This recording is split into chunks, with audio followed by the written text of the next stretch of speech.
संयोजक, सहसंयोजक, प्राध्यापक, अभ्यासक आणि विद्यार्थी बंधू भगिनींनो, जीवन शिक्षण म्हणजे जीवनात शिक्षणाचे महत्त्व की शिक्षणावर आधारित भविष्यातील जीवन, त्याचे उत्तर तुकडोजी महाराजांनी किती मार्मिक शब्दात दिले आहे याची प्रचिती आज आपल्याला घ्यायची आहे. 19व्या अध्यायातील तुकडोजी महाराजांचे या बाबतीत असलेले शब्दांकन आपणापर्यंत पोहोचवणार आहेत आजचे वक्ते माननीय प्राचार्य डॉक्टर राजेंद्र जाणे सर.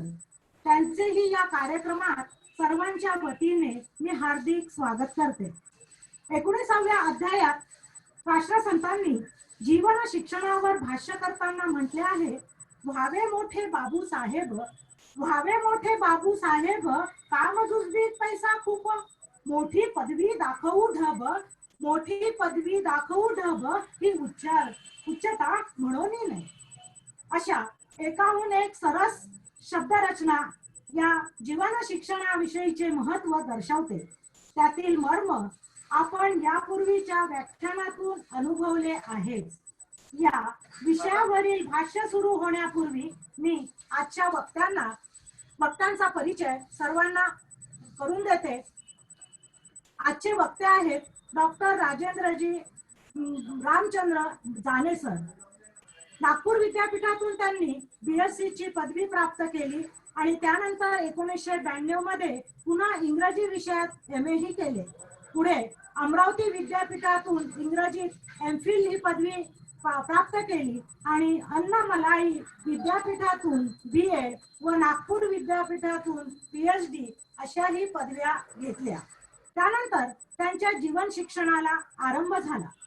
कला वाणिज्य महाविद्यालय BC येथे ते गेल्या 10 वर्षापासून प्राचार्य या पदावर कार्यरत आहेत. अरविंद बाबू देशमुख भारसिंगी या महाविद्यालयामध्ये त्यांनी 2010 पर्यंत इंग्रजी विषयाचे विभाग प्रमुख म्हणून सेवा दिली. राष्ट्रीय सेवा योजना विभागातर्फे अनेक यशस्वी शिबिरांचे आयोजनही त्यांनी केले. 2015 साली ग्रामगीताचार्य ही पदवी त्यांनी संपादन केली. अनेक राष्ट्रीय आणि राज्यस्तरीय चर्चासत्रामध्ये त्यांचा सहभाग आणि व्याख्याने झाली असून अनेक संशोधनपर लेखही प्रकाशित झाले आहेत. अशा अनेक सामाजिक कार्यांची आवड असलेले अनेक कार्यक्रमांमध्ये सहभाग व मार्गदर्शन करून त्यांनी नावलौकिक मिळवलेला आहे. असे हे आजचे व्यक्तिमत्व माननीय डॉक्टर राजेंद्रजी जाणे सर यांना विनंती करते की त्यांनी ग्रामगीतेतील जीवन शिक्षण या आजच्या त्यांच्या विषयावरती प्रकाश झोत टाकून आम्हास मार्गदर्शन करावे. डॉक्टर राजेंद्रजी जाणे सर.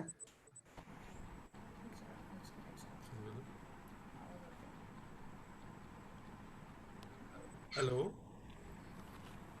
हॅलो. सर आवाज येतो? आवाज येतोय? हो हो बोला. Okay okay. जय गुरुदेव. मानवता के महान पुजारी वंदनीय ब्रह्मलीन राष्ट्रसंत श्री तुकडोजी महाराज, वैराग्यमूर्ति गाडगे महाराज, इन दो मूर्तियों को मैं अभिवादन करता हूँ. और आज इस प्रोग्राम में कुछ ज़रूर मैं नाम लेने जा रहा हूँ. नए नए VC अपने राष्ट्रसंत तुकडोजी महाराज विद्यापीठ को मिले हैं, डॉक्टर चौधरी. आशा करता हूँ कि उनका कार्यकाल अच्छा जाएगा, शिक्षा नीति अच्छी संभाली जाएंगी. Advocate Abhijit ji Wanjari, doctor Suhasini Wanjari, Shri Rajendra ji Jhade, doctor Pradeep ji Vitalkar, doctor Dilip ji Badwaik, doctor Devman ji Kambadi, doctor Ashok ji Kamble, doctor Pradeep Dahikar, doctor Deshbhratar sir, doctor Neeta Meshram, और अभी अभी जिन्होंने संचालन की एक महत्वपूर्ण क्रिया निभाई है वह है मैम पेंडारी मैडम और मेरे प्यारे प्यारे विद्यार्थी मित्रों, आज बहुत अच्छा दिन है कि 10 तारीख है और 10 तारीख को हम सुनने जा रहे हैं राष्ट्र संत जी के विचार क्या है शिक्षा के बारे में, शिक्षा नीति के बारे में राष्ट्र संत जी क्या बोलते हैं।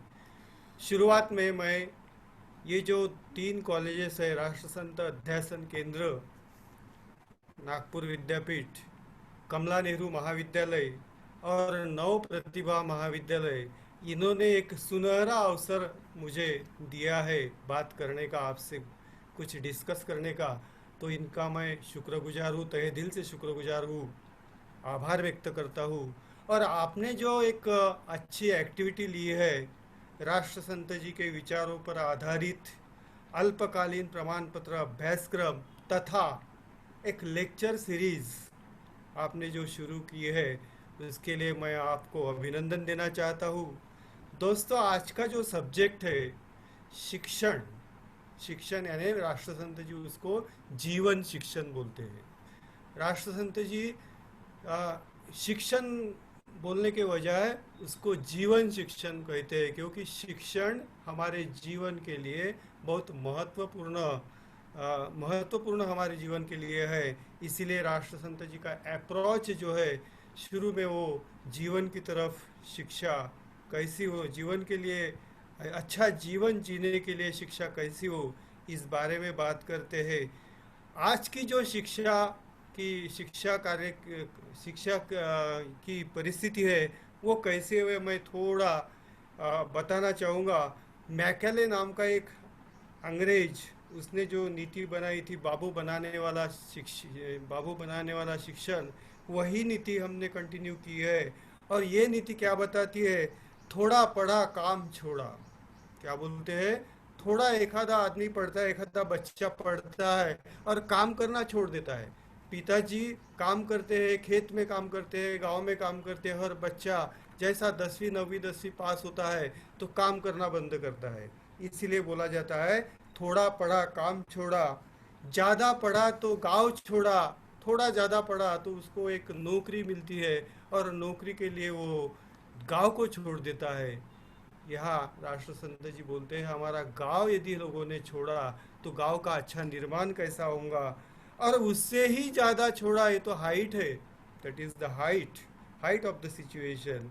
उससे भी ज़्यादा पढ़ा तो देश छोड़ा। इतना ही नहीं, हमारा देश, जिस देश में हम रहते हैं वो देश छोड़ने के लिए हम तैयार हो जाते हैं। ऐसी आज की शिक्षा की परिस्थिति है। इस परिस्थिति में हमें शिक्षा कैसी होनी चाहिए, राष्ट्रसंत जी बहुत अच्छी बात बताते हैं। आज तक बहुत सारे प्रोग्राम में बहुत सारे लेक्चर्स हुए। राठौड़ जी का लेक्चर हुआ, गोपाल कड़ू जी का लेक्चर हुआ, श्रीमती पूर्णिमा ताई सवई का लेक्चर हुआ, ज्ञानेश्वर जी रक्षक, इन्होंने भी बहुत अच्छा आपको बताया है। बहुत अच्छी अच्छी बातें आपको बताई गई है। आज मैं बोलूँगा जीवन शिक्षण पर। क्या है जीवन शिक्षण? जब मैं जीवन शिक्षण ये शब्द सुनता हूँ या पढ़ता हूँ तो मुझे, और वो जीवन शिक्षण बोलने के बाद में राष्ट्र संत जी याद आते हैं। और राष्ट्र संत जी जब याद आते हैं जीवन शिक्षण के बारे में, एक शिक्षा नीति देने वाले राष्ट्र संत जी, तब मुझे ताज्जुब होता है। एक चमत्कार, मैं चमत्कार पे विश्वास तो नहीं रखता, लेकिन एक बहुत बड़ा चमत्कार मुझे दिखता है कि राष्ट्र संत जी की शिक्षा ज़्यादा हुई नहीं। 2-3 क्लासेस वो पढ़े, 2 तीसरी चौथी तक पढ़े मेरे ख्याल से। और उनकी शिक्षा नीति पर इतनी अच्छी अच्छी बातें, और वो भी आज के ज़माने में बहुत ज़रूरत है उनकी। ऐसी ऐसी बातें बताई है उन्होंने। वो बातें जब मैं पढ़ता हूँ तो मुझे लगता है ज़रूर कोई बहुत बड़ा चमत्कार है। राष्ट्र संत जी का नाम एक विद्यापीठ को दिया जाता, जो कुछ भी पढ़े नहीं, ऐसे गाड़गे महाराज का नाम एक विद्यापीठ को दिया जाता। सही में ये बहुत बढ़िया चमत्कार है, बहुत बड़ा चमत्कार इसे मानता हूँ। लेकिन इसके लिए जो तपश्चर्या है, वो कम पढ़े कितने पढ़े इस मामले में मैं ज़्यादा बात नहीं करूँगा। लेकिन उन्होंने जो कार्य किया उन्होंने जो एक तपश्चर्या किया वो बहुत इम्पोर्टेंट है, that is very important. End वो हम देखने जा रहे हैं। राष्ट्रसंत जी लिखने की कला 3-4 वर्ग में जब इयत्ता में जब पढ़े, 3-4 इयत्ता में जब पढ़े, कक्षा में जो पढ़े, तो लिखने की कला उन्होंने डेवलप की और कितना सारा लिख दिया, कितना सारा लिख डाला। ग्राम गीता लिखी, अभंग गाथा लिखी, आदेश रचना लिखी, लहर की बरखा लिखी, इतना सारा लिटरेचर। जब मैं पढ़ रहा था, जब मैं सब पढ़ रहा था ग्राम गीता परीक्षा के लिए, तब मैं सोच रहा था ये आदमी ने इतना सारा काम कब किया होगा। तो जरूर उन्होंने जो कला आत्मसात की थी वो कला का उन्होंने इस्तेमाल किया। दोस्तों, आज वही हम गलती करते हैं, जो हम पढ़ते हैं उसका इस्तेमाल नहीं करते, उसका यूज़ नहीं करते। End knowledge not use is a garbage. जब हमने नॉलेज लिया लेकिन उसका सही इस्तेमाल नहीं किया तो वो गार्बेज हो जाता है। और ऐसा एक गार्बेज हम लोगों को हमारे दिमाग को तकलीफ देता है। दोस्तों, मैं तीनों लैंग्वेजेस यूज़ करूँगा, मराठी, इंग्लिश एंड हिंदी। तो कभी आपको ऐसा लगा कि समझ में नहीं आ रहा है कुछ भी चीज़ें, तो ज़रूर मुझे रोकने का हक आपको है। मुझे रोक सकते हैं, टोक सकते हैं, बता सकते हैं मैं कहीं बराबर ट्रैक पे जा रहा हूँ या नहीं जा रहा। You can use that your right. क्या राष्ट्रसंत जी जब उनकी शिक्षा हम पढ़ते हैं, शिक्षा नीति हम पढ़ते हैं, तो जरूर एक भजन मुझे याद आता है। वो भजन है, माणूस द्या मज माणूस द्या ही भीक मागता प्रभु दिसला। राष्ट्रसंत जी की शिक्षा नीति इस पर आधारित आहे। राष्ट्रसंत म्हणतात की मला माणसं पाहिजे, माणसं घडवणारं शिक्षण, मनुष्याचा विकास करणारं शिक्षण, मानवतेचं कल्याण करणारं शिक्षण मला पाहिजे आहे। आणि म्हणून राष्ट्रसंत ज्यांनी ग्रामगीता लिहिली, अभंगगाथा लिहिली, भजनावली, लहर की बरखा, प्रत्येक ठिकाणी त्यांनी जे लिहिलेलं आहे ते हेच आहे की मला माणूस पाहिजे, माणूस घडविणे म्हणजे खरं शिक्षण आहे। आणि तीच आमची सर्वात मोठी अडचण आहे की आम्ही शिकतो, सवरतो, परंतु माणूस म्हणून आम्ही जगामध्ये येत नाही। माणूस म्हणून ज्या नियमांचं पालन आम्ही करायला पाहिजे। आता कोरोनाची परिस्थिती आहे, या कोरोनाच्या परिस्थितीमध्ये आम्ही नियमांचं पालन जर केलं तर आमच्यासाठीच नियम आहे हे आम्हाला का कळत नाही, हेच मला एक सर्वात मोठं कोड आहे। त्याचप्रकारे या भारतात बंधुभाव नित्य वसुदेही राष्ट्रगीत आहे, सॉरी विद्यापीठ गीत आहे। आणि या विद्यापीठ गीतामध्ये ते म्हणतात, उद्योगी तरुण वीरशीलवान दिसू दे। त्यांना असा तरुण पाहिजे जो उद्योगी आहे। आज नेशनल एजुकेशन पॉलिसी इंट्रोड्यूस हुई है और इस नेशनल एजुकेशन पॉलिसी में सबसे ज़्यादा एम्फसिस है, सबसे ज़्यादा इम्पोर्टेंस दिया है वर्क कल्चर को, काम करना, कौशल्य विकास। और वही हमारे राष्ट्रसंत जी बहुत दिन पहले ग्राम गीता में लिखते हैं, हमारा कौशल्य विकास होना चाहिए, हमारे skills should be developed and those skills should be very important should be given to those skills. दोस्तों, हम मेहनत क्यों करते हैं, हमारे जीवन में मेहनत क्यों करते हैं? राष्ट्रसंत जी इसका भी एक बहुत अच्छा आंसर देते हैं। राष्ट्रसंत जी बोलते हैं कि हम मेहनत क्यों करते हैं, बताओ क्यों मेहनत करते हैं। कोई बोलेगा पैसा, कोई बोलेगा शांति के लिए, कोई बोलेगा सुख के लिए। इसका एक जवाब राष्ट्रसंत जी देते हैं, हम मेहनत करते हैं अपने प्रार्थना में पहली लाइन में, है प्रार्थना गुरुदेव से यह स्वर्ग सम संसार हो, अति उच्चतम जीवन बने परमार्थ वै व्यवहार हो।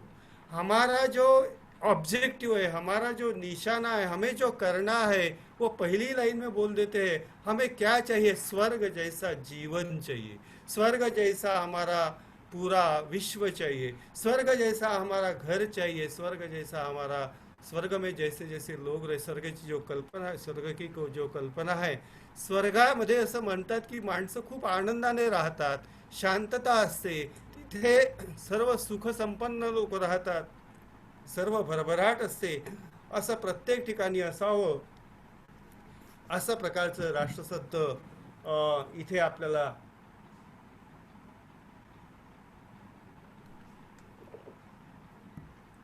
आणि राष्ट्रसंत सर्वात जास्त महत्त्व देतात त्यांची श्रममूल्य प्रतिष्ठा आपण शिक्षणातून जपली पाहिजे. आपल्या मुलांना काम करायची लाज नको.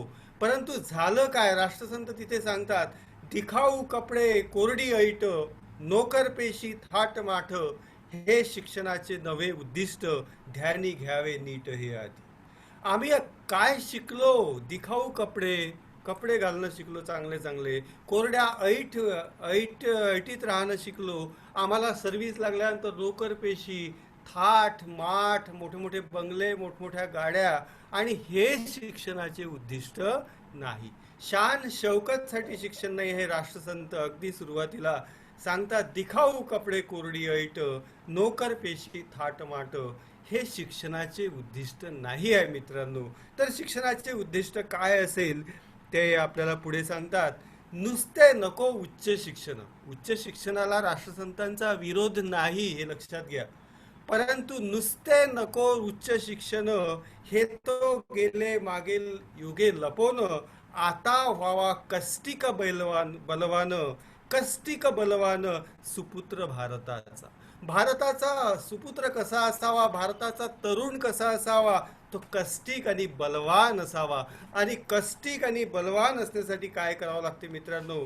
कष्टिक आणि बलवान होण्यासाठी पोरांना चांगल्या प्रकारचं शिक्षण द्यावं लागते. चांगल्या प्रकारचं शिक्षण म्हणजेच त्याला पुस्तकी शिक्षण तर जे काही द्यायचं आहे ते द्यायचं, परंतु practical education. Whole emphasis of राष्ट्रसंत Tukdoji Maharaj was laid on practical education.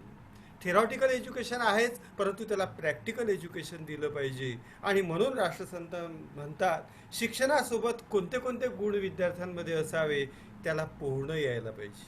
नदी तलाव आणि विहिरी यात पोहणे नानापरी आपत्ती येता धावून तारा ऐसे शिक्षण असावे. आमच्या विद्यार्थ्यांना पोहणे यायला पाहिजे. कारण का, पोहणं आलं तर तो कोणाला तरी वाचवू शकेल.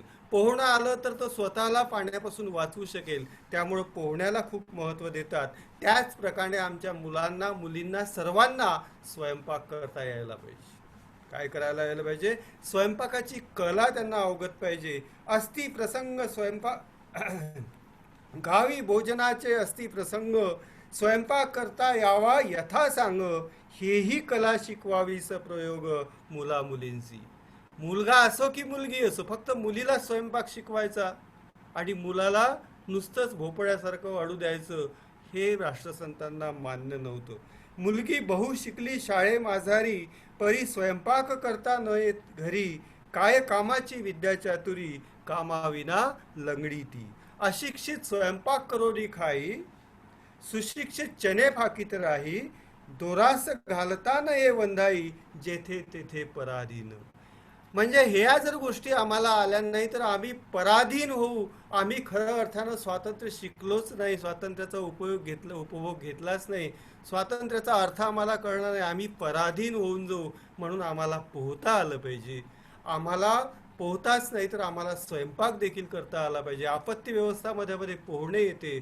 आणि त्याचबरोबर आपल्याला जी जी परिस्थिती येते त्या परिस्थितीमध्ये आपलं स्वतःचं अन्न स्वतः तयार करता आलं पाहिजे, स्वयंपाक करता आलं पाहिजे. आणि नाना विविध कला आम्हाला यायला पाहिजे. कला कौशल्य आमच्यामध्ये यायला पाहिजे. अनेक कला आपण शिकलं पाहिजे असे राष्ट्रसंत इथे सांगतात. आधीच्या काळी गुरुकुल शिक्षण होतं. गुरुकुल शिक्षणामध्ये 14 विद्या आम्हाला शिकवल्या जायच्या. धनुर्विद्या, मल्लविद्या, आयुर्वेद आणि शस्त्रास्त्र विद्या, उत्तमोत्तम 14 विद्या शिकवित होते आचार्य आम्हाला. मल्लविद्या. आणि इथेच जय राष्ट्रसंत म्हणतात आता व्हावा कष्टिक बलवान सुपुत्र भारताचा. आणि त्याचं उत्तर आपल्याला आश्रम व्यवस्थेमध्ये दिसते, गुरुकुल शिक्षणामध्ये दिसते. धनुर्विद्या, मल्लविद्या, त्या विद्यार्थ्यांना धनुर्विद्या, धनुष्यबाण कसे चालवायचे, मल्ल कसे, आयुर्वेद आणि शस्त्राचा वापर कसा करायचा, अशा 14 विद्या आम्हाला शिकवल्या जायचे. त्या व्यतिरिक्त चित्रकला, चर्मकला, रांगोळ्याची उत्तम कला, बुरडकाम, कुंभारकामादी सकला 64 कला नानापरी. कला आहे 64 आणि या 64 पैकी जास्तीत जास्त कला जर आम्ही शिकलो तर आमचं व्यक्तिमत्व चांगलं होईल. और personalities will be developed in the real sense, आणि आम्ही चांगल्या प्रकारे या समाजामध्ये जगू. मित्रांनो, आज आपल्याला राष्ट्रसंत इथे आणखी एक महत्त्वाची गोष्ट सांगतात की गावाचे महिमान कशात आहे, गावाची कीर्ती कशात आहे, गावाचं मोठेपण कशात आहे, गावाचं वैभव कुठे आहे. गावाचं वैभव तिथे आहे मित्रांनो की गावाचे सर्वात मुख्य पुत्रधन, गावाचे सर्वात मुख्य पुत्रधन, त्याचे संरक्षावे चरित्रधन, तेने गावाचे वाढेल महिमान, चारित्र्यापरी उज्ज्वल. मित्रांनो, पुत्रधन फार महत्वाचं आहे गावाच्या दृष्टीनं. गाव, राष्ट्रसंतांनी ग्रामगीता लिहिली, कशाकरिता लिहिला? ग्राम डेव्हलप झाले पाहिजे, गाव चांगले झाले पाहिजे, आणि हे गाव चांगले झाले पाहिजे यासाठी त्यांनी माणूस चांगला झाला पाहिजे, आणि माणूस चांगला झाला पाहिजे त्यासाठी त्यांनी दोन गोष्टी दिलेल्या आहे, प्रार्थना आणि ध्यान. प्रार्थना आणि ध्यान ह्या दोन प्रकारच्या लॅबोरेटरीज आहे, दोन प्रकारच्या प्रयोगशाळा आहे. ध्यान आणि प्रार्थना जर तुम्ही केली तर तुम्ही चांगले माणसं म्हणून समोर याल, यावर राष्ट्रसंतांचा विश्वास होता. म्हणून त्यांनी सामुदायिक ध्यान, आणि तेही नुसतं एकट्यानं ध्यान करायचं नाही हे सांगितलं आहे, सामुदायिक ध्यान आणि सामुदायिक प्रार्थना सांगितले आहे. आणि या सामुदायिक ध्यान आणि सामुदायिक प्रार्थना इथे ज्या वेळेला आमचे मुलं जातील, आमचं पुत्रधन म्हणजेच गावाचं धन आहे, आणि हे ज्या वेळेला त्या सामुदायिक प्रार्थनेमध्ये आणि ध्यानामध्ये जातील तर आपोआपच त्यांचं चरित्र चांगलं होईल. आणि म्हणून राष्ट्रसंतांनी दोन धन गावांच्या दृष्टीने चांगले महत्त्वाचे मानले आहे. ते दोन धन आहे, पुत्रधन आणि चरित्रधन. नुसतंच पुत्रधन असून चालणार नाही. पुत्र आपला कसाही वागायला लागला, कसाही आपला बिघडला, दारू प्यायला लागला, नशा करायला लागला तर त्याला काही अर्थ नाही, ते गावाचं वैभव होणार नाही. परंतु त्या पुत्रधनासोबतच राष्ट्रसंत चरित्रधन जोडतात. त्याचं चरित्र चांगलं असलं पाहिजे, त्यानं कुठल्याही प्रकारची नशा केली नाही पाहिजे, कुठल्याही प्रकारच्या वाईट सवयी त्याच्यात नसल्या पाहिजे, हे राष्ट्रसंत इथे सांगतात. आणि कॅरेक्टरला इतकं महत्त्व देतात, चरित्राला इतकं महत्त्व देतात. आपण म्हणतो wealth is lost, nothing is lost. Wealth is lost, nothing is lost. Health is lost, something is lost. But character is lost, everything is lost. दोस्तो, आमचे पैसे गेले हा फारसा फरक पडत नाही, पण आमची हेल्थ खराब झाली, डॉक्टर लोक दुरुस्त करायला आहे, परंतु आमचं कॅरेक्टर जर गेलं, चरित्र जर झालं तर एव्हरीथिंग इज लॉस्ट. आणि यावर राष्ट्रसंत खूप विश्वास ठेवतात. पुत्रधन आणि चरित्रधन या दोन शब्दावर खूप त्यांचा महत्वाचा खूप असा भर त्यांनी दिलेला आहे. आणि या चरित्रधनाच्या बाबतीत आपण सांगू शकतो, आज माणसं आहेत परंतु चरित्र कुठे आहेत. आम्ही, भारत हा असा देश आहे, this country was a country of giants. मोठे मोठे लोक, आम्ही महात्मा गांधींसारखे लोक, चित्तरंजन दास बोस सारखे लोक, लोकमान्य टिळकांसारखे लोक, मोठे मोठे लोक आम्ही पाहिलंय. मोठे मोठे लोक या भारत भूमीला लाभलेले आहे. परंतु आज काय झालं, आम्हाला मोठे मोठे लोक दिसत नाही, because of losing the character. आज आम्ही आमच्या कॅरेक्टरला, आमचं कॅरेक्टर इतकं सुंदर असायला पाहिजे. भ्रष्टाचाराचे प्रकरण निघत आहे, दारूच्या विषयी बोलायचंच काम नाही आहे, जुवा, दारू ह्या गोष्टी चालूच आहे. आणि यातून वाचायचं असेल तर आम्हाला राष्ट्रसंतांचं शिक्षण, जीवन शिक्षण वाचावं लागेल. वाचवूनच जमणार नाही, ते अवलंबावं लागेल, आमच्या मनामध्ये ते रुजवावं लागेल, आणि त्या आमच्या हॅबिट्स तशा बनवाव्या लागतील. तरच आम्ही भारताचे सुपुत्र आहोत असं सिद्ध करू शकू. मित्रांनो, चरित्राला इतकं महत्त्व दिलेलं आहे. गावाचे सर्वात मुख्य पुत्रधन, त्याचे संरक्षावे चरित्रधन, तेने गावाचे वाढेल महिमान, चारित्र्यापरी उज्ज्वल.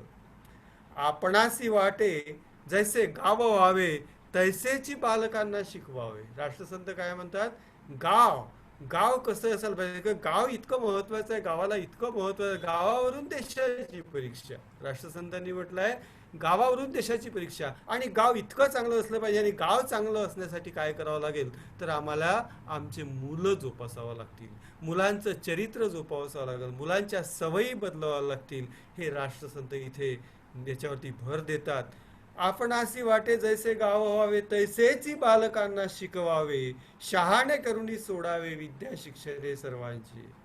सर्वांना आपण शहाणं करून आज आपण नॉलेज घेतो, इन्फॉर्मेशनच्या वर्ल्डमध्ये आपण आहे. आपल्याला अगदी बोट फिरवलं की आपल्याला माहिती मिळते. Lot of information is there. परंतु इन्फॉर्मेशन म्हणजे education, there is a difference between education and wisdom. आणि हा शिक्षणाबरोबर आम्हाला शहाणपण जपता आलं पाहिजे. भारतीय तत्वज्ञानामध्ये शिक्षण म्हणजे शहाणपण आहे. शिक्षण म्हणजे शहाणपण आहे. म्हणून आम्हाला त्या शिक्षणाचा अर्थ आज समजून घ्यायचा आहे. शिक्षण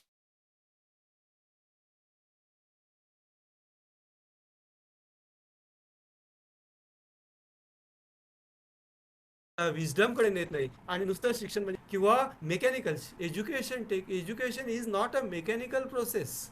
त्याच्यामध्ये स्पिरिच्युअल डेव्हलपमेंट आली पाहिजे, मेंटल डेव्हलपमेंट आली पाहिजे, फिजिकल डेव्हलपमेंट आली पाहिजे. सर्व प्रकारचे पिलर्स आमचे स्ट्रॉंग झाले पाहिजे. कारण का आम्हाला आमचं या जीवनात जगायला हे जे 4-5 महत्त्वाचे पिलर्स आहेत, स्पिरिच्युअल, आध्यात्मिक विकास, शारीरिक विकास, शरीर आमचे काय आधीच म्हटलं आहे, बलवान शरीर आमचं असलं पाहिजे. सुपुत्र भारताचा तो बलवान असला पाहिजे. आणि स्पिरिच्युअल डेव्हलपमेंट, फिजिकल डेव्हलपमेंट, शारीरिक विकास, मानसिक विकास. आजच्या स्टेजमध्ये एक शब्द खूप घुमतो आहे ज्यांच्या डोक्यात, and that is depression. Where is depression? What is depression? Depression म्हणजे काय आहे तर डिप्रेशनमध्ये लोकांनी आत्महत्याही केलेल्या आहे, आत्महत्या करत आहे. कितीतरी विद्यार्थी डिप्रेशनमध्ये जातात आणि आत्महत्या करतात. काय तर माझं 12वी पास झालं नाही, काय तर माझं 10वी पास झालं नाही, काय.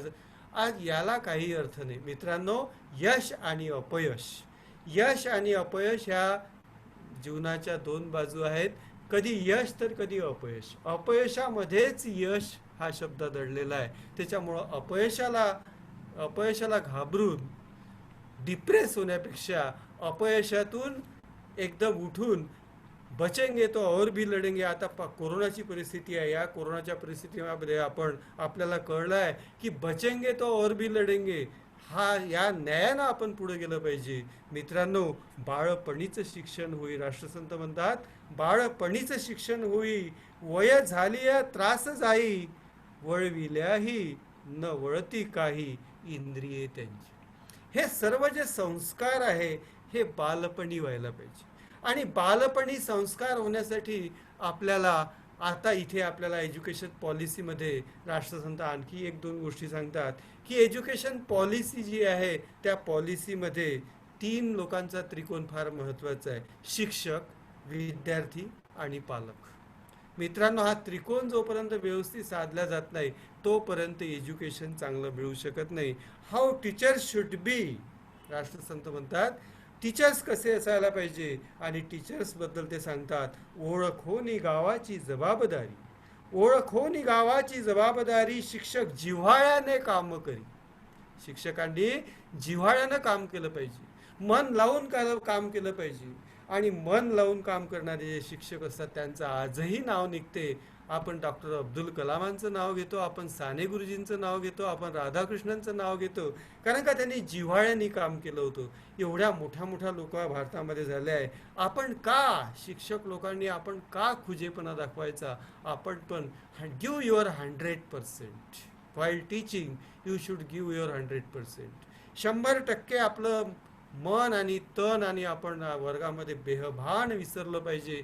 मुलांमध्ये आपण गेल्यानंतर एकदम फ्रेश होतो. मुलं आपल्याला पॉझिटिव्ह एनर्जी देतात. आपण पण पॉझिटिव्ह एनर्जी विद्यार्थ्यांना दिली पाहिजे. राष्ट्रसंत इथेच थांबत नाही. शिक्षक कसे असावे त्याच्या पुढे जातात, पालक कसे असावेत.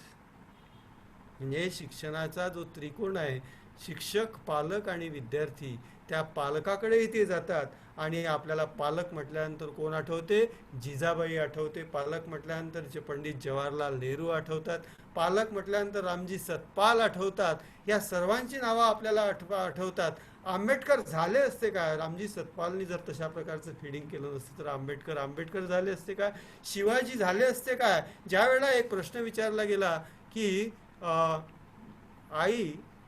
आई म्हणते, जिजाबाई म्हणतात शिवाजीला, घरोघरी शिवाजी जन्माला यायला पाहिजे. शिवाजी म्हणतात चूक आहे, आई चूक आहे. घरोघरी शिवाजी तेव्हाच येईल ज्या वेळेला घरोघरी जिजाबाई निर्माण होईल. तर ह्या जिजाबाईचं काय कर्तव्य आहे ते आपण लक्षात घेतलं पाहिजे. आणि म्हणून what is the role of parents? प्रेम जरूर करावे मुलांवरती, प्रेम जरूर करावे, परंतु फाजील लाड करू नये. राष्ट्रसंत इथे ताकीद देतात की आज आपण फाजील लाड करतो. एखादा 12वी पास झाला, चांगले पर्सेंटेज मिळाले, त्याला मोबाईल 20,000चा 25,000चा मोबाईल, मोठी गाडी. त्याला गाडी छोटी नाही पाहिजे, त्याला 1,00,000ची मोटरसायकल. माझे तर एक मित्र आहे, त्यांच्या दोन्ही दोन्ही पालक सर्वंट आहे, म्हणजे दोघंही काम करणारे लोक आहेत. त्याच्यामुळे एकटा एकुलता एक मुलगा नागपूरला शिकायला पाठवला, 1,00,000ची त्यावेळेला गाडी घेऊन दिली, मोटरसायकल. आणि रात्री 12 वाजता त्या पोराचं ॲक्सिडेंट झाला, कारण का त्या गाडीचा स्पीड आणि तरुणांचं ते वय ह्या गोष्टी मॅच होत नाही. म्हणून राष्ट्रसंत इथे काय सांगतात? प्रेम जरूर करावे, परंतु फाजील लाड करू नये. आई बापांचा प्रेमळ चाळा, आई बापांचा प्रेमळ चाळा, पूर्वी लहान मुलांचा आळा. मुलगा होतो ठोम्या भोपळा, मुलगा होतो ठोम्या भोपळा, अति लाडाने निकामी. म्हणजे अति लाड करून आपण त्या मुलाला निकामी करून टाकतो. त्याला कसं जगावं, 4 पैसे कसे कमावे हे कळत नाही. आणि अशा प्रकारे अति लाड,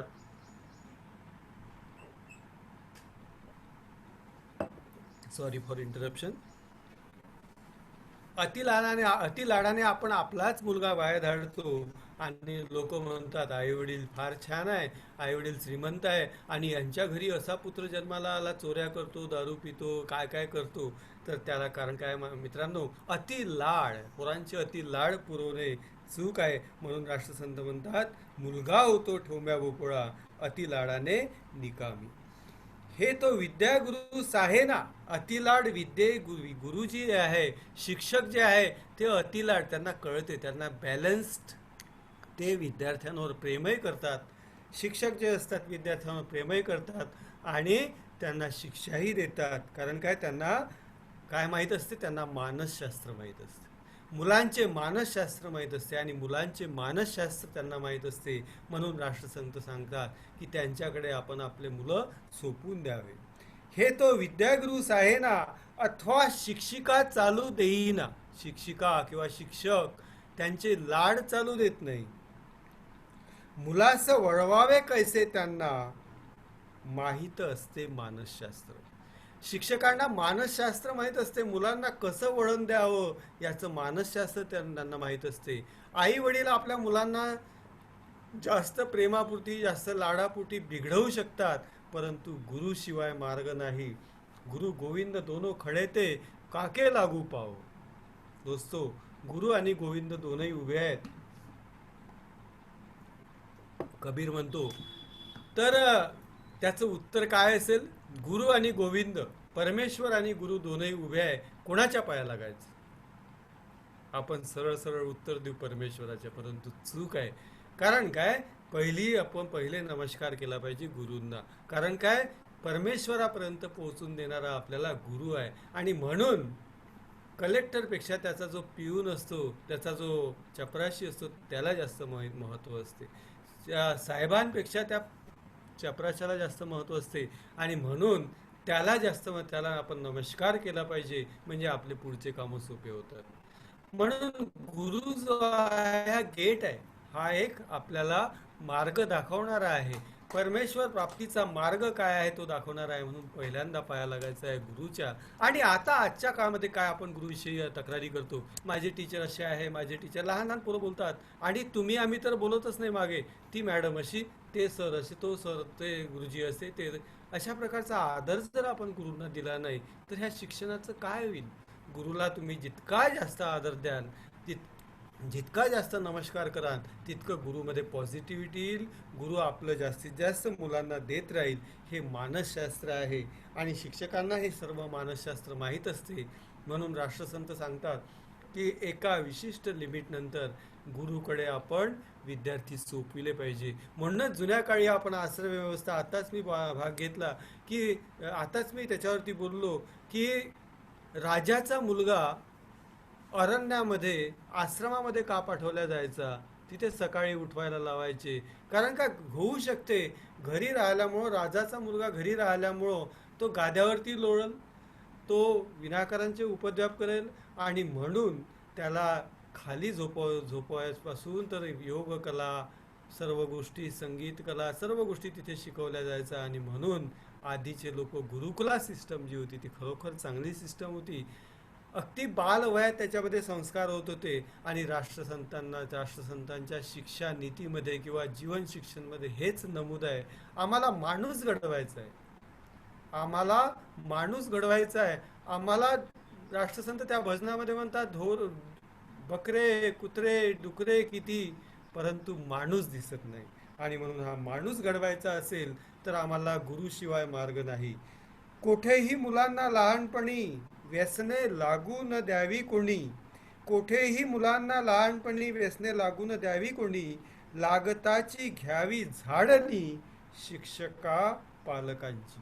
काय म्हणतात राष्ट्रसंत, काय म्हणतात? आता राष्ट्रसंत एकदम रोखठोक बोलतात आणि रोखठोकपणे सांगतात की मुलांना जर व्यसन लागले तर आपण गुरूंना व्यसन आहे का पाहावे लागेल, आपल्याला पालकांना व्यसन आहे का पाहावं लागेल. कारण का मुलगा कुठून शिकला. तसं आता मगाशी मी मोबाईलचं उदाहरण दिलं.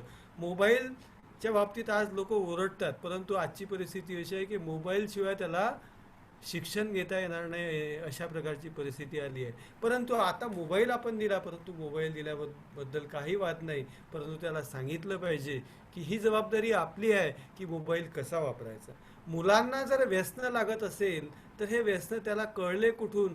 जरूर पालक किंवा शिक्षक या व्यसनामध्ये गुरफटले असतील, म्हणून आपण त्याच्याकडे लक्ष दिलं पाहिजे. त्यानंतर जीवन विकासाचे शिक्षण हा फार महत्त्वाचा मुद्दा आहे. मी आधीच सांगितलं, शिक्षण कशासाठी? याचसाठी शिक्षण घेणे जीवन जगता यावे सुंदरपणे. राष्ट्रसंत काय म्हणतात? याचसाठी शिक्षण घेणे जीवन जगता यावे सुंदरपणे. आम्हाला सुंदर जगता आलं पाहिजे, आम्हाला चांगलं जगता आलं पाहिजे, आम्हाला असं वाटलं पाहिजे की आमच्या गावातच स्वर्ग आहे, आमच्या घरातच स्वर्ग आहे, आमचे जे काही नातेवाईक आहे, आमच्या घरात राहणारी मंडळी आहे, ही देवासारखी चांगले गुणसंपन्न आहे, अशा प्रकारची मंडळी आम्हाला पाहिजे. आणि त्याला आम्ही शिक्षण म्हणतो. हे आहे जीवनाचं शिक्षण. घरी दारी उत्तम पाठ मिळे, जे जे पाहिजे ते ते कळे, तरीच गुरुजनांचा आशीर्वाद फळे, काम केला विकासाचे. आता राष्ट्रसंत शिक्षक, पालक, विद्यार्थी याच्या पुढे जातात. आणि मुलांना शिक्षण कोण देत असते? तर शिक्षण देणारा हा समाज असतो. हा समाज जोपर्यंत सशक्त आणि मजबूत होत नाही, समाज जोपर्यंत निरोगी सुंदर होत नाही, तोपर्यंत मुलाला शिक्षण चांगले मिळू शकत नाही. तोपर्यंत कुणाचा मुलगा बिघडेल याचं सांगता येत नाही. कारण का समाज शिक्षण, मुलगा कुठून शिकतो? मुलगा शाळेतून शिकतो, मुलगा घरातून शिकतो, मुलगा समाजातून शिकतो. तो म्हणून आपल्याला 3-4ही घटक आपल्याला पाहावे लागतील. मुलगा कुठे शिकतो त्याच्यावरती वेगवेगळे परिणाम कसे होत असतात, म्हणून समाजाकडे त्यांचं लक्ष आहे. म्हणून ग्रामगीता नावाचा ग्रंथ त्यांनी लिहिला, आणि ग्रामगीता नावाचा ग्रंथ त्यांनी शेतकऱ्यांना अर्पण केला. आमचे गावं चांगले झाले पाहिजे. गावावरून देशाची परीक्षा. गाव चांगलं असेल तर देश चांगला असेल आम्ही म्हणू शकतो. मुलांच्या तोंडावरती गाणी कोणती आहे? कोणती गाणी मुलं म्हणतात? त्यांच्या तोंडावरती गाणी कोणती आहे? त्याच्यावरून देश किती मोठा असेल, देश किती संस्कारित असेल याची कल्पना येते. आज देश कसा असेल हे जर तुम्हाला पाहायचं असेल तर एखाद्या कॉलेजमध्ये जा, एखाद्या शाळेमध्ये जा आणि मुलांच्या तोंडची गाणी ऐका. आणि तिथे जर त्यांच्या तोंडातून गाणं तुम्हाला मिळत असेल की जगाला प्रेम अर्पावे, खरा खरा तो एकची धर्म, जगाला प्रेम अर्पावे, असं जर गाणं त्यांच्या तोंडी असेल तर देशाची प्रगती होत आहे, देश प्रगत आहे असं समजा. आणि त्याच्या तोंडी जर गाणं असेल, मेरे अंगन में तुम्हारा क्या काम है, असं जर गाणं असेल तर समजून जा या देशाचा भकास झाल्याशिवाय राहणार नाही आणि आम्ही ओरडत बसू. मित्रांनो, जीवन विकासाचे शिक्षण आम्हाला द्यायचे आहे आणि जीवन विकासाचे शिक्षण आम्हाला इकडे तिकडे भटकण्याची परिस्थिती नसावी. ते शिक्षण गावीच अवेलेबल असतं. That should be available in villages, that should be available in cities. प्रत्येक ठिकाणी ते अवेलेबल असावे. इकडे तिकडे भटकण्यासाठी आम्हाला जायचे. जीवन विकासाचे शिक्षण आम्हाला गावीच मिळायला पाहिजे. घरी दारी उत्तम पाठ मिळे, जे जे पाहिजे ते ते कळे, तरीच गुरुजनांचा आशीर्वाद फळे, काम केला विकासाची. नुसतं शिक्षकाला बोलून चालणार नाही. शिक्षक तर शिकवतातच, परंतु शिक्षकांचं शिकवणं जे आहे ते जर जास्त इफेक्टिव्ह व्हायचं असेल, परिणामकारक व्हायचं असेल, तर घरी दारी आणि समाजामध्ये त्याला चांगलं शिक्षण, त्याच्या नजरेनं चांगल्या गोष्टी दिसायला पाहिजे. तरच हा मुलाचा, ह्या पुत्रधनाला किंवा याचं चरित्र चांगलं घडेल. आणि या पुत्रधनाचं चरित्र धन जर बनलं तर देश विकसित झाल्याशिवाय राहणार नाही. मित्रांनो, जीवन विकासाचे शिक्षण गावीच असावे सर्वसंपन्न. जीवन विकासाचे शिक्षण गावीच असावे सर्वसंपन्न. आपुलाचे ग्राम रचनेचे आयोजन शोभवावे शिकवावे. ग्रामरचना कशी असावी, गाव कसं असावं, गावामध्ये श्रमदानाचे सप्ताह राबवायला पाहिजे. मुलांना जास्तीत जास्त श्रमदानाचं महत्त्व, जास्तीत जास्त स्वच्छतेचं महत्त्व, स्वच्छता किती महत्त्वाची आहे. जास्तीत जास्त व्यसनाधीन लोक होतात, त्याला व्यसनेतून कसं, म्हणजे किती किती, म्हणजे शिक्षणातून जर आपण चांगली मुलं घडवली तर किती किती समस्या, म्हणजे सर्व विकासाचं, ज्या देशाला जर विकसित करायचं असेल तर त्याचं मूळ कुठे आहे? शिक्षणामध्ये आहे. शिक्षण व्यवस्था जर आम्ही चांगली सांभाळली, आजची जी शिक्षण पद्धती, आता एक शिक्षण पद्धती म्हटल्यापेक्षा शिक्षक नॅशनल एज्युकेशन पॉलिसी आली आहे, त्याच्यामध्ये याचं वर्णन खूप चांगलं केलेलं आहे. मुलांना कौशल्य विकास, त्यांना मातृभाषेतून शिक्षण द्यावे, कारण का मातृभाषेतून मुलं चांगले शिकतात. सोबतच मातृभाषेतून शिकता शिकता बाकीच्याही भाषांवर लक्ष द्यायला पाहिजे, अशा प्रकारचं आज आपल्याला सांगितलं आहे.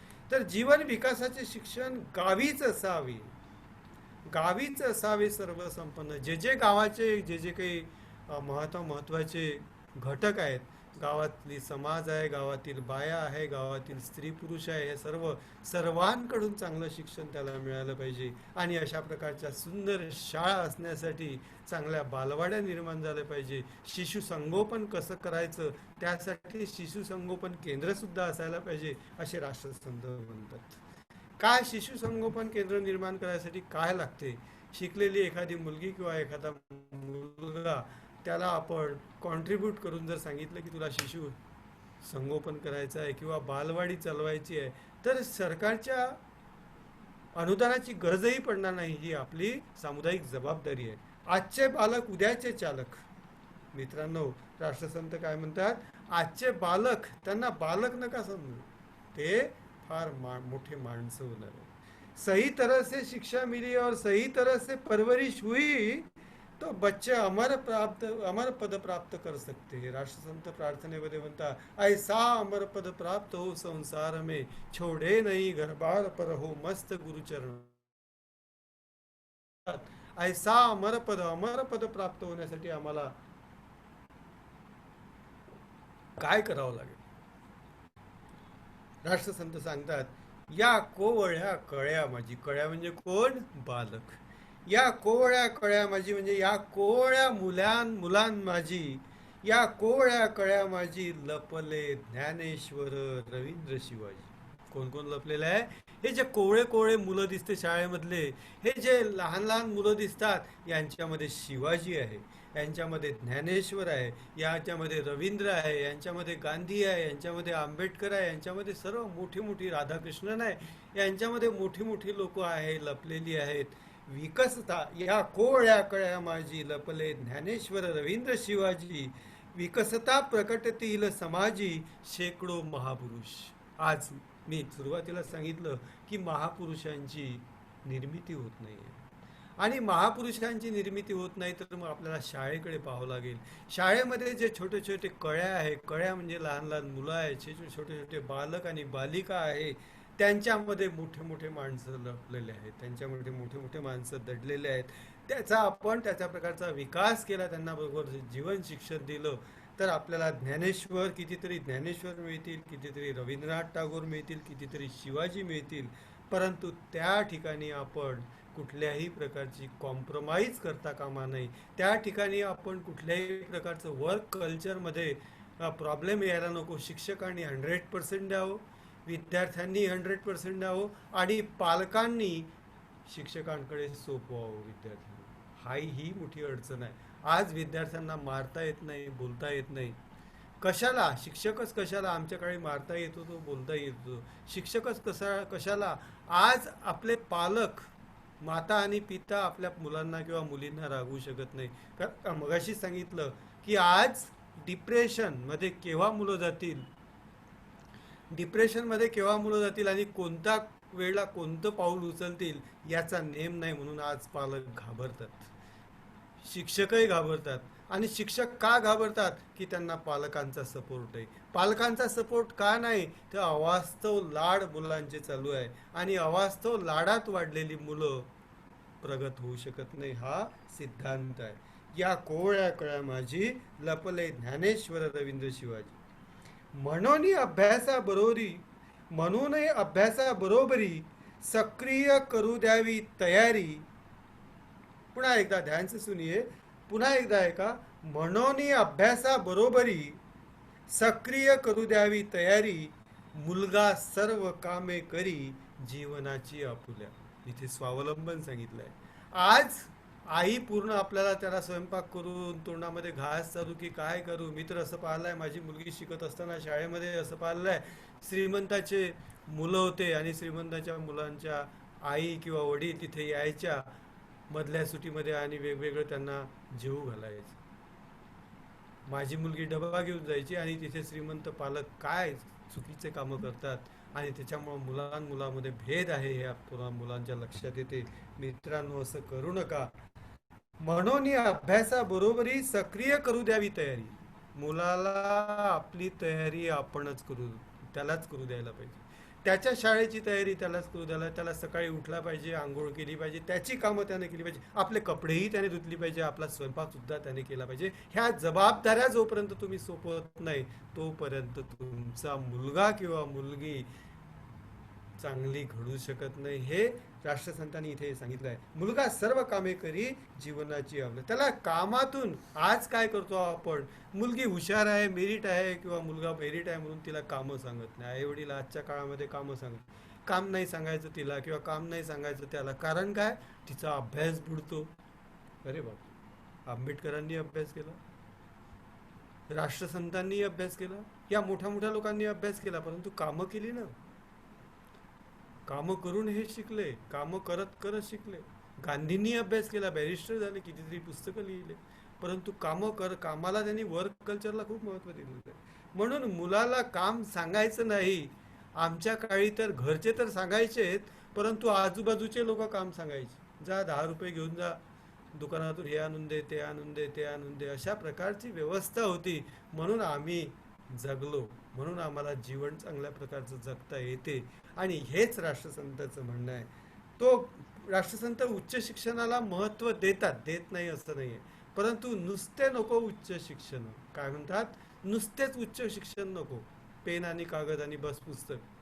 नुसते नको उच्च शिक्षण, हे तो मागील युगे गेले लपून, आता व्हावा कष्टिक बैलवान सुपुत्र भारताचा. हे आधीच सांगितलं आहे.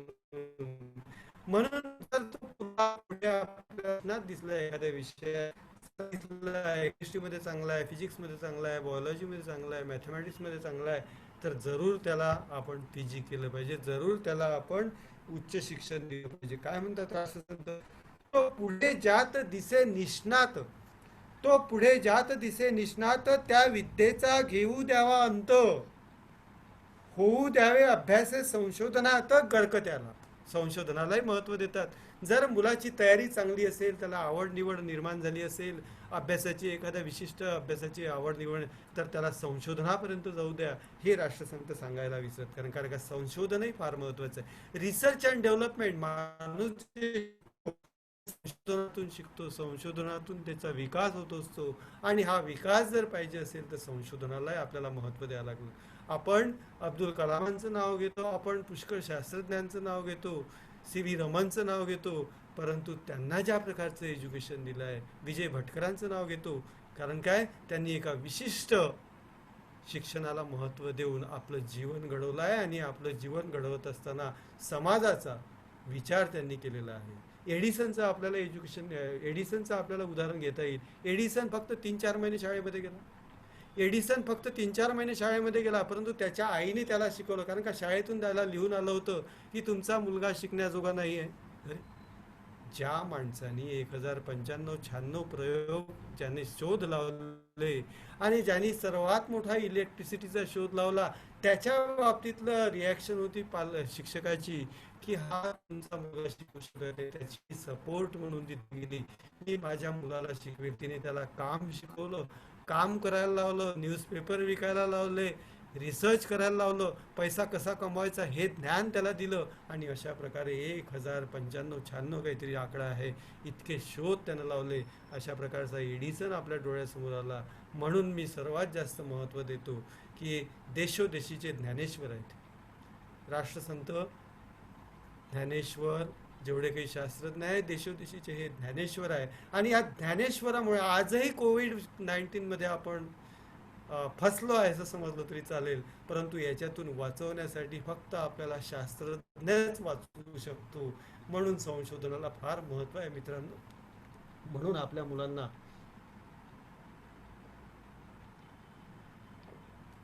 उच्च शिक्षण दिलं पाहिजे आणि त्याची संशोधनापर्यंत मजल कशी जाईल याचा विचार आपण जरूर केला पाहिजे. त्याच्यानंतर माणसाचा सहवास कसा असावा. Man is known bye he company he keeps. माणूस त्याचा सहवास कसा आहे, त्याची फ्रेंडशिप कशी आहे, त्याचं फ्रेंड सर्कल कसं आहे, त्याच्यावरून ओळखला जात असतो. सहवास फार महत्त्वाचा मुद्दा आहे. ज्ञानवंत जर निर्माण करायचे असेल तर त्याला सत्संग हवा, त्याला चांगला संघ हवा आणि त्याला चांगला सहवास हवा. राष्ट्रसंत सांगतात सहवास, friendship. Man is known by company he keeps. ज्ञानवंताच्या निर्मितीसाठी चांगल्या सहवासाची गरज आहे, चांगल्या कंपनीची गरज आहे, चांगल्या लोकांची गरज आहे, चांगल्या सानिध्याची गरज आहे. चांगल्या लोकांमध्ये माणूस राहिला पाहिजे, त्यांच्याकडून तो पुष्कळ शिकत जातो. काय म्हणतात राष्ट्रसंत, त्याला सहवास उत्तम द्यावा, त्याला सहवास उत्तम द्यावा, दर्जा जीवनाचा वाढवावा, त्याने समाज होईल नवा, ज्ञानवंताचा निर्माण. आम्हाला जर ज्ञानवंत निर्माण करायचं असेल तर त्याच्यासाठी त्याला सहवास चांगला असला पाहिजे, त्याच्यासाठी त्याला सत्संग असला पाहिजे, त्याच्यासाठी त्याला मैत्रीपूर्ण मित्र कसे असावेत. Friend in need is friend in deed, Shakespeare म्हणतो, विलियम शेक्सपियर. गरजेत मित्र तोच खरा मित्र. म्हणजे मित्र कसा शोधावा, मित्राची कल्पना कशी करावी, मित्र माझा खरा मित्र आहे की खोटा मित्र आहे कसं ओळखावं. गरजेत मित्र तोच खरा मित्र. मी एखाद्या खड्ड्यात पडत असेल, तिथे जर माझा मित्र मला काढायला येत असेल तर तो माझा खरा मित्र आहे. नाहीतर पायरीचे 50-100 आमचे मित्र खूप असतात, मित्र परिवार खूप असतात आणि सारे आम्ही एखाद्या पबमध्ये किंवा एखाद्या पार्टीमध्ये नाचत असतो. तर अशा प्रकारचे मित्र असेल तर तुमचा जन्म फुका गेला, जन्म वाया गेला आहे म्हणून समजा. म्हणून सहवासाला खूप महत्त्व दिलेलं आहे, फ्रेंडशिपला खूप महत्त्व दिलं आहे, संत संघ किंवा सत्संगाला खूप महत्त्व दिलेलं आहे.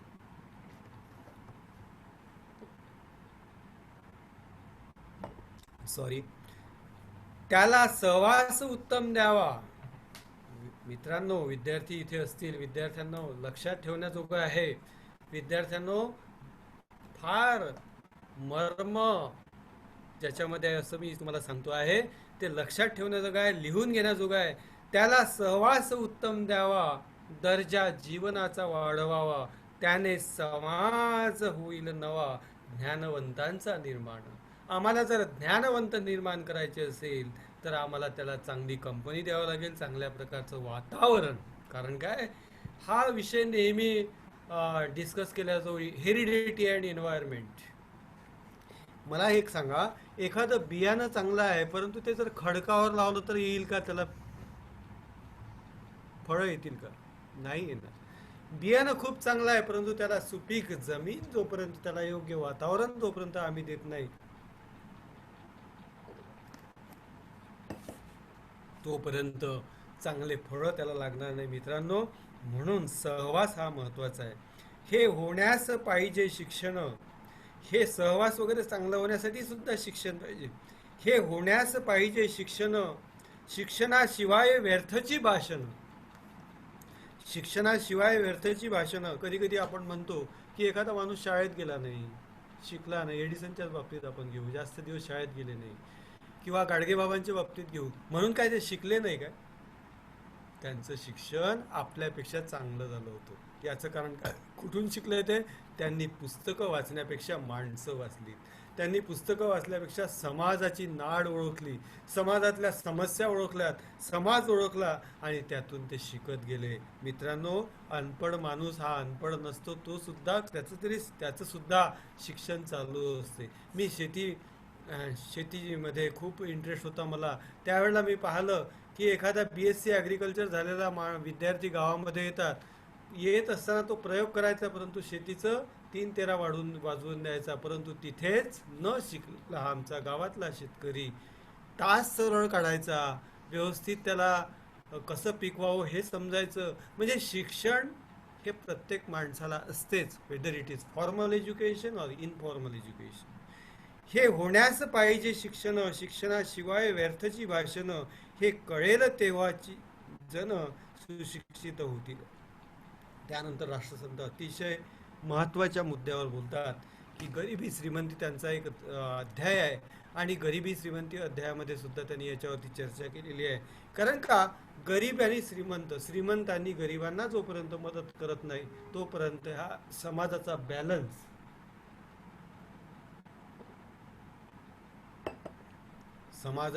बॅलन्स सांभाळला जात नाही. म्हणून गरीब विद्यार्थ्यांच्या शिक्षणाचा विचार ते करतात. गरीबाचा मुलगा झाला म्हणून त्याला शिक्षणापासून वंचित ठेवाल काय? तर त्यासाठी राष्ट्रसंत मार्ग सांगतात. कोण यायला पाहिजे पुढे? गरीब विद्यार्थ्यांच्या शिक्षणासाठी कोण पुढे यायला पाहिजे सांगा बरं? राष्ट्रसंत सांगतात की ही सरकार आणि जनतेची जबाबदारी आहे.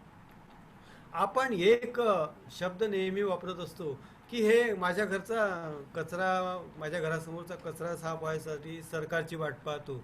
परंतु असं केल्यानं होत नाही. सरकार आणि जनता, लोकसहभाग. म्हणून आज गावागावामध्ये आपण पाहतो लोकसहभाग किती आहे त्याचं वर्णन केलं जाते आणि त्याला महत्त्व आहे. आपण आता आपली बस किंवा आपली गाडी ज्या वेळेला जातोय त्यावेळेला सरकारने चांगल्या सडका बनवलेल्या असतात, परंतु त्यांच्यामध्ये लोकांचा सहभाग किती आहे हे घेण्यासाठी आपल्याला टोल टॅक्स लावलेले असतात, पथकर लावलेले असतात. त्याच्यामध्ये लोकसहभागाची फार महत्त्वाची भूमिका आहे. म्हणून गरीब विद्यार्थ्यांचे शिक्षण जर तुम्हाला करायचं असेल गावामध्ये, समाजामध्ये, तर सरकार आणि जनतेनं पुढं यायला पाहिजे. आणि त्यांनी what to be done to provide education to the poor.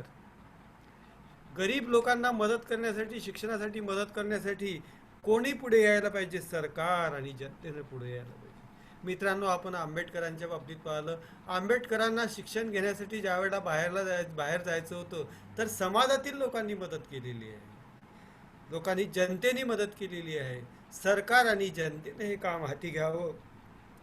म्हणून राष्ट्रसंत म्हणतात, गोरगरिबांची मुले असती ज्यासी नाही शिक्षणाची शक्ती. गोरगरिबांची मुलं आहे, त्यांच्यामध्ये शिक्षण देण्याची शक्ती नाही आहे, त्यासी सरकार व जनपदा हाती देवोनी शिक्षण पुरवावे. सरकार आणि जनपद म्हणजे जनता. असतील भिकाऱ्यांची मुले शिक्षण देवोनी करावे चांगले. भिकाऱ्यांची मुलं असतात, त्यांना सुद्धा सर्व शिक्षा अभियानामध्ये आलेलं आहे.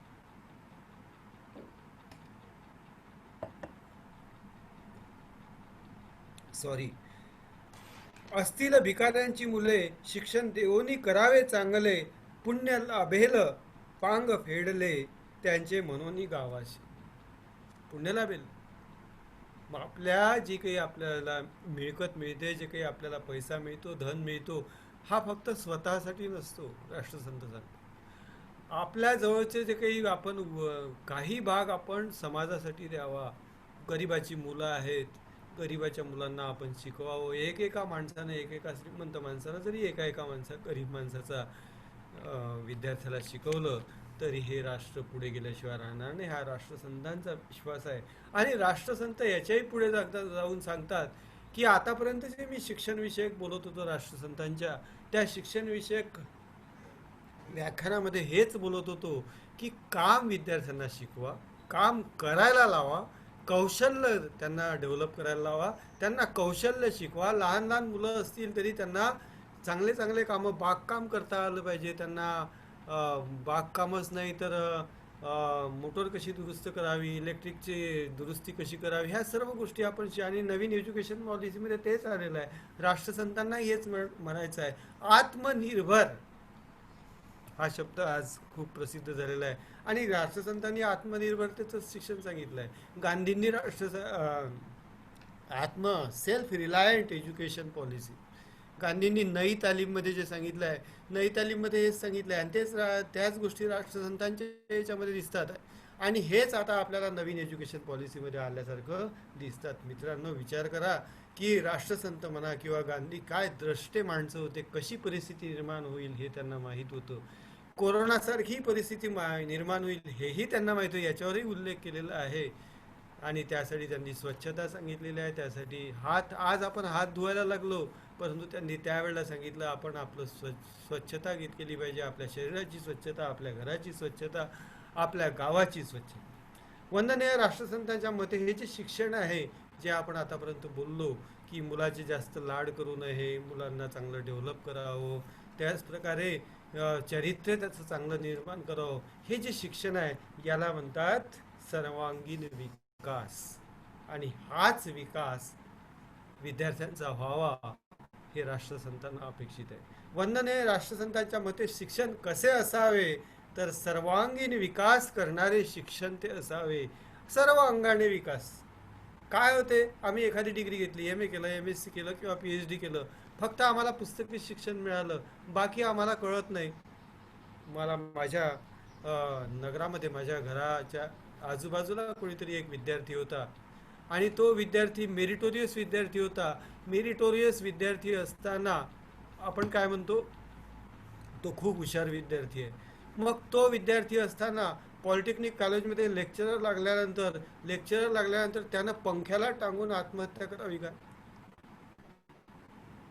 मला सांगा, ज्याला आपण मेरिटोरियस विद्यार्थी म्हणतो, हुशार विद्यार्थी म्हणतो, तो जर आत्महत्या करत असेल तर त्याला खरं शिक्षण मिळालं काय? आणि इथे राष्ट्रसंतांचं शैक्षणिक धोरणामध्ये फार महत्त्वाची खोच आहे. ते सांगतात सर्वांगीण विकास झाला पाहिजे. काय म्हणतात? सर्वांगीण विकास. कितीक होतील सेवाभावी, कित्येक चतुर कला वैभवी, उद्योग धंद्यांनी रंगवी, ग्रामासी आपुल्या. कितीतरी लोक सेवाभावी होतील सर्वांगीण विकासामुळे, कितीतरी लोक चतुर होतील, कला डेव्हलप होतील, विज्ञान त्यांचं डेव्हलप होईल, उद्योग धंदे करायला लागतील आणि आपल्या गावात सुख संपन्न होईल. हे राष्ट्रसंतांना. गावावर आली गुंडांची धाड, विद्यार्थी दारे लावी धडाधड. गावावर आली गुंडांची धाड, विद्यार्थी दारे लावी धडाधड. वाडवडिलांच्या अब्रूची धिंड, काय शिक्षण कामाचे. असे जर शिक्षण असेल, मुलं जर गुंडांना घाबरत असेल आणि दारं लावत असेल, असे भित्रे मुलं जर आमच्या शिक्षणामधून निर्माण होत असतील तर त्या शिक्षणाला काहीही अर्थ नाही. म्हणून सुपुत्र भारताचा कसा असावा? बलवान असावा, राष्ट्रसंत सांगतात. आणि बलवान होण्यासाठी त्याला वेगवेगळ्या विद्या शिकवाव्या, त्याला योगा, प्राणायाम, पोहणे, खेळणे हे सर्व आपण शिकवायला पाहिजे. आणि बरेच लोक आता मला म्हणजे माझा वेळ तर संपलेला आहे पण 5 मिनटं मी घेतो. बरेच लोक म्हणतात माझ्या पोराचा अभ्यास आहे त्याच्यामुळे योगा करत नाही, माझ्या पोराचा अभ्यास आहे त्याच्यामुळे खेळायला पाठवत नाही, माझ्या पोराचा ट्युशन क्लास आहे म्हणून मी त्याला सकाळी उठवत नाही. अशा प्रकारचे बरेचसे लोक, त्यांना मला उत्तर द्यायचं आहे की योगाभ्यास किंवा खेळ, क्रीडा याच्यामुळे त्याचा अभ्यास दुप्पट गतीने होईल, दुप्पट स्पीडने होईल. त्याला मार्क मिळवला ना, मशीन बनवू नका. 95% मिळणारं, 99.8% मिळणारं. मला तर आश्चर्य वाटते की 100% मार्क मिळालेला आहे पोरांना. 100% कशाला पाहिजे? आणि आम्हाला संशय येतो, काय कुठेतरी गडबड आहे, मिळतात कसे 100? म्हणून विद्यार्थ्यांना गुण मिळवणारे यंत्र बनवू नका, मार्क मिळवणारे यंत्र, पास होणारं आणि सक्सेसफुल होणारं परीक्षामध्ये. जीवनामध्ये अनेक परीक्षा असतात, रोजच्या परीक्षा असतात, रोजच आपली परीक्षा चालू असते आणि त्या परीक्षेला समोर कसं जावं हे आपल्याला कळलं पाहिजे. मित्रांनो, मला जो वेळ दिलेला आहे तो वेळ संपलेला आहे. आतापर्यंत मी तुमच्याशी बोलत होतो. तुम्हाला काही शंका असतील, शंकांचं समाधान तुम्हाला पाहिजे असेल माझ्याकडून, तुम्हाला जर काही प्रश्न पडले असतील की राष्ट्रसंतांना खरं खरं काय म्हणायचं आहे ते जर पाहिजे असेल, तर माझ्या वतीने मी 100% प्रयत्न करेन. मला आज इथे बोलण्याची, माझे विचार, जे काही मला थोडंफार कळलेलं आहे राष्ट्रसंतांबद्दलचं, एवढंसं कळलेलं आहे, ते एवढुस्यातून मी तुम्हाला त्याच्यातून थोडंसं देण्याचा प्रयत्न केला. त्याच्यामध्ये काही कमी जास्त झालेलं असेल, काही त्रुटी राहिल्या असतील, काही कोणाला बोलणं लागलं असेल किंवा कोणाला चांगलं वाटलं असेल तरी प्रतिक्रिया द्या. आणि काही कोणाला ठेच पोहोचली असेल, आपुल्या बोलण्याने उभगतील जन, ऐसे कधी न करावे भाषण. राष्ट्रसंत काय म्हणतात? आपुल्या बोलण्याने उभगतील जन, ऐसे कधी न करावे भाषण. म्हणून माझ्या भाषणामधून कोणाला उभं आलं असेल, कोणाला काही येतं तर मला कळवा. पुढच्या वेळेला मला जिथे जिथे गेल्यानंतर मला त्याच्यामध्ये दुरुस्ती करता येईल. मी सर्वांचं आभार व्यक्त करतो. पहिल्यांदा मला इथे बोलण्याची संधी दिली, एवढ्या मोठ्या लोकांशी मला आज वार्तालाप करता आला. त्यांनी या तीनही महाविद्यालयाचं, राष्ट्रसंत अध्यासन केंद्र, कमला नेहरू महाविद्यालय आणि नवप्रतिभा महाविद्यालय यांची जी टीम आहे, यांची जे काही टीम आहे, यांची जे लोक आहेत, काम करणारे जे लोक आहे, त्या सर्वांचा मी ऋणी राहील आणि सर्वांचा मी आभारी आहे. आपण विद्यार्थ्यांनी जे काही मी तुम्हाला सांगितलं याच्यातलं जे काही चांगलं तुम्हाला वाटलं असेल, चांगलं तेवढं ठेवा आणि बाकीचं माझ्या पदरात टाकून द्या. कारण काय, पक्षी ज्यावेळेला आपण धान्य वाळायला टाकतो अंगणामध्ये, त्यावेळेला पक्षी खडे वेचतो की ज्वारी किंवा गहू वेचतो? ज्वारी किंवा गहू वेचतो. आणि म्हणून धान्य त्याला पाहिजे, त्याला खडे नको आहे. खडे जर तुम्हाला दिसले असतील तर ते खडे माझ्या पदरात टाका आणि जे काही दाणे असतील, ज्याची चव तुम्हाला घेता येईल जीवनामध्ये, ते दाणे तुम्ही तुमच्यासोबत ठेवा. धन्यवाद सर्वांचं, मी आभारी आहे. ग्रामगीता जीवन विकास परीक्षा ही ग्रामगीता. हां, खरं आहे, चांगला विचार एक मांडलेला आहे की ग्रामगीता जीवन विकास परीक्षा, मी आता 5 महाविद्यालयांनी 5 महाविद्यालयामध्ये, शाळेमध्ये मी परीक्षा घेतो. परंतु आता इथे विषय आला आहे की ग्रामगीता भवनमध्ये, म्हणजे जिथे अध्यासन केंद्र आहे, तिथे सुद्धा ग्रामगीता परीक्षा, ग्रामगीता जीवन विकास परीक्षा व्हायला पाहिजे. अतिशय चांगला विचार इथे आलेला आहे आणि ती लवकरात लवकर आपण सुरू करावी असं मी अथॉरिटीला सांगेल. कारण काय, आपण एका विशिष्ट विषयामध्ये आपण आज बोलतो आहे आणि विशिष्ट विषयावर आपण प्रकाश टाकता, आपली ती जबाबदारी आहे. मी सुद्धा राष्ट्रसंतांच्या विचारांचा प्रचार आणि प्रसार मला परीक्षेमधून हो किंवा भाषणांमधून हो किंवा लिखाणामधून हो, आपण केला पाहिजे, एवढं बोलतो आणि इथे मी थांबतो. कोणाचे प्रश्न असतील तर मला प्रश्न विचारू शकता.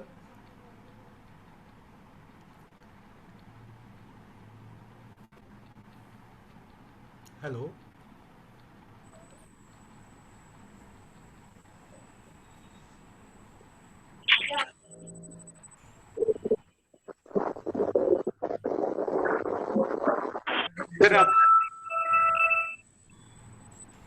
त्या अमूल्य अशा मार्गदर्शनातून आपण सर्वांना एक नवी अनुभूती दिली आणि नवीन चालना दिली. जास्त शिक्षण तुकडोजी महाराजांनी घेतलं नाही, परंतु जास्त शिक्षण न घेताही जीवन शिक्षणावर इतके उच्चस्तरीय विचार त्यांनी व्यक्त केले आणि तो खरोखरीच एखादा चमत्कार असू शकतो, पण त्यामध्ये त्यांची तपश्चर्या निश्चितपणे आहे. आज आपण जे वाचतो, जे शिक्षण घेतो, त्याचा आपल्या जीवनात मात्र उपयोग करत नाही असे वक्त्यांनी आपल्या व्याख्यानामध्ये सांगितले. आणि त्यानंतर माणूस द्या, माझा माणूस द्या, असं राष्ट्रसंतांचा विचार त्यांनी व्यक्त केला. हा माणूस घडत असताना शिक्षणासोबत विविध कलेची जोपासना करायला पाहिजे. जीवन शिक्षण घेताना गाव चांगले झाले पाहिजे, त्यासाठी माणूस चांगला घडला पाहिजे. आणि माणूस आणि गाव चांगले होण्यासाठी प्रार्थना, ध्यान, पुत्रधन, चरित्रधन या सर्व घटकांची आवश्यकता आहे. बालपणी संस्कार होणे, गुरुची आपल्याला आवश्यकता असते. समाज शिक्षण, स्वावलंबन, उच्च शिक्षण नुसतेच व्हायला नको, तर त्यामध्ये संशोधनाची सुद्धा गरज आहे. असं सगळं आपल्या विचारातून वक्त्यांनी आपल्यासमोर मार्गदर्शन केलं. या सर्व विचारांती आपल्याला असं लक्षात येतं की आपुल्या गावाची सेवा तो करतो, तोच किती मानाने करतो. राष्ट्रसंतांनी असं म्हटलंय की आपण जर आपल्या गावाची विद्याविभूची होऊन सेवा केली आणि या सगळ्या गोष्टी जर आपल्यामध्ये असेल तर आपण चांगलं जीवन घडवू शकतो. आणि सर्वात शेवटी वक्त्यांनी म्हटलं की सर्वांगीण विकास आज गरज आहे. की सर्वांगीण विकासाची चालना आपण ठेवतो, त्यासाठी सुंदर अशी उदाहरणं आणि अनुभव त्यांनी आपल्या या वक्तव्यातून दिले. या प्रसंगी या अशा सुंदर मार्गदर्शनाबद्दल मी जानी सरांची अत्यंत आभारी आहे. त्यांचे पुनश्च एकदा आभार मानते. आज या सत्रामध्ये ज्यांनी सहकार्य केले असे दोन्ही महाविद्यालयाचे प्राचार्य, सर्व संयोजक, सहसंयोजक, ऑनलाईन वर जुळलेले सर्व विद्यार्थी, या प्राध्यापक आणि तंत्रज्ञानाची बाजू सांभाळणारे श्री प्राध्यापक देशप्रकाश सर, संजय झाडे सर, सचिन झाडे सर आणि सर्व न कळत माझ्या शब्दातून सुटलेले सर्वच सरांचे मी पुनश्च एकदा आभार मानते. आणि कांबळे सरांना अशी विनंती करते की त्यांना काही सूचना द्यायच्या असेल तर त्यांनी द्यावा. मला आज हे सूत्रसंचालनाची जबाबदारी पुनश्च सोपवल्याबद्दल मी पण व्यक्तिशः सर्वांचे आभार मानते आणि थांबते.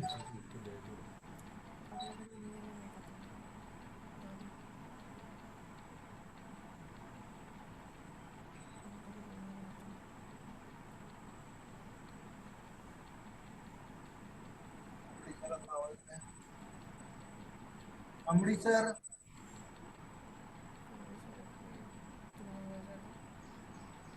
Thank you very much.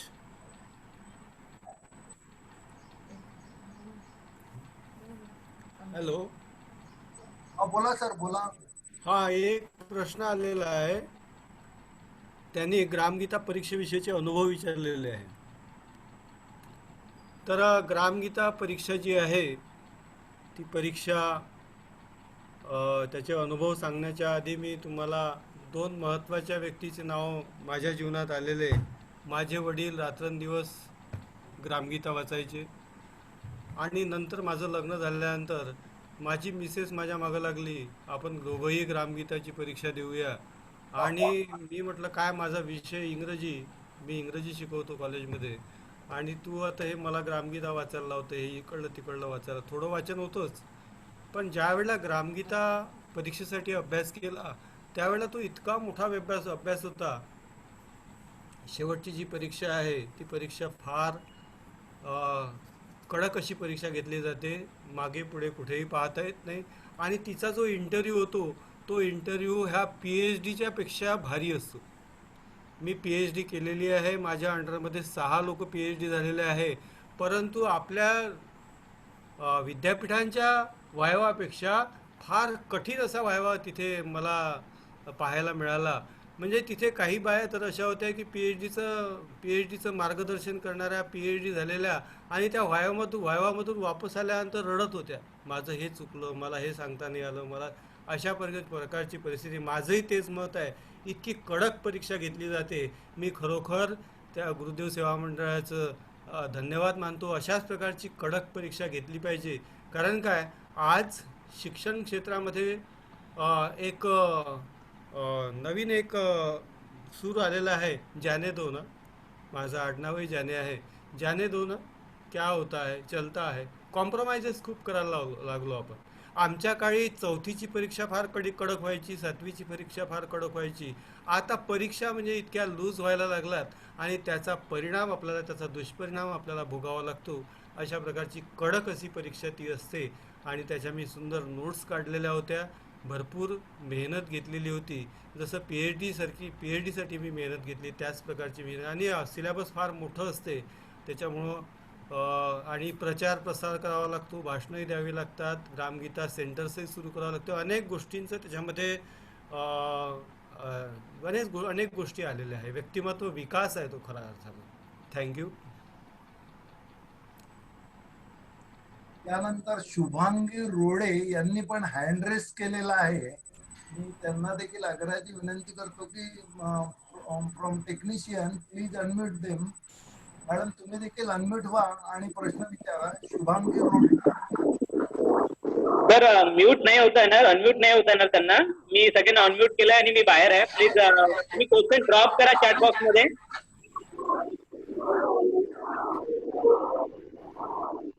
सगळे सहभागींना विनंती आहे की त्यांना जर प्रश्न असल्यास त्यांनी चॅट बॉक्स मध्ये ड्रॉप करावा. रोडे मॅडम अनम्यूट व्हा स्वतः.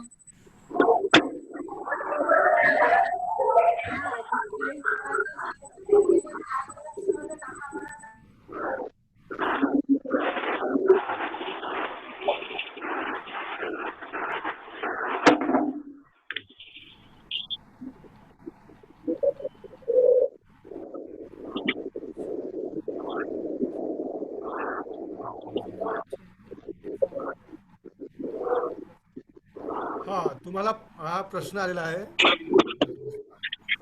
स्मिता राऊत यांचा प्रश्न आहे. परीक्षा आम्हाला द्यायची आहे, त्याच्या आधी आपल्या नागपूरला किंवा प्रत्येक गावामध्ये छोट्या छोट्या परीक्षा होतात, ज्या क्वालिफाईंग एक्झामिनेशन असतात. त्या क्वालिफाईंग एक्झाम आपल्याला द्यावं लागते. प्रवीण परीक्षा असते, त्याच्यानंतर ग्रामगीता रत्न असते. अशा प्रकारच्या परीक्षा द्याव्या लागतात आणि त्यानंतर त्या क्वालिफाय झाल्यानंतर आपण ग्रामगीताचार्य परीक्षेला क्वालिफाय होऊ शकतो. त्याच्यामुळं जे काही सेंटर्स आहेत, जसं नवप्रतिभा महाविद्यालय सेंटर आहे, मीच तिथे सेंटर चालवतो.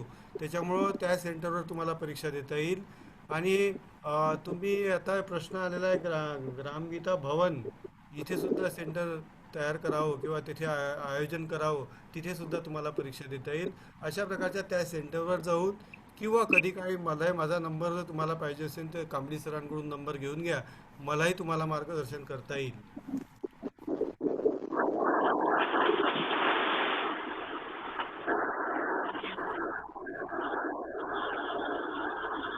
कॉलेजला घेऊ शकतो आपण परीक्षा. प्रत्येक आता सेंटर, हो, आपण सेंटर कॉलेजला घेऊ शकतो. शाळांमध्ये सुद्धा सेंटर्स आहेत, गावांमध्ये सुद्धा सेंटर्स आहेत. रमीला भुजाडेचा हे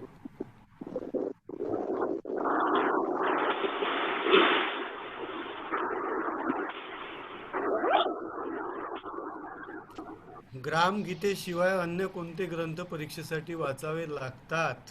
फार महत्वाचा प्रश्न विचारला आहे. ग्रामगीता चार्य होण्यासाठी आधी फक्त ग्रामगीतेवरच आधारित परीक्षा होत्या, परंतु जसा जसा काळ वाढत गेला, जशी जशी ती परीक्षा पुढे जात गेली, तसतसं सिलेबस पण वाढत गेलं. मी जे सांगितलं, अभंग गाथा आहे, त्याच्यामध्ये भजनावली आहे, आदेश रचना आहे, सर्व सर्व साहित्य, समग्र साहित्याचे थोडे थोडे राष्ट्रसंतांचे भजनं आहेत, राष्ट्रसंतांचे प्रसिद्ध झालेले भाषणं पण त्याच्यामध्ये आहे. ह्या सर्व गोष्टींचा अंतर्भाव त्याच्यामध्ये केलेला आहे. त्याच्यामुळे ते सिलेबस मोठं होत गेलं आहे आणि म्हणून खरोखर चॅलेंजिंग सिलेबस असते. आणि ते चॅलेंजिंग सिलेबस ज्या वेळेला आपण वाचतो त्यावेळेला शेवटच्या परीक्षेत बाकीच्या क्वालिफाईंग एक्झामिनेशन आहे त्याच्यासाठी जर एक छोटीशी गाईड सारखं एखादं छोटंसं पुस्तक वाचावं लागते.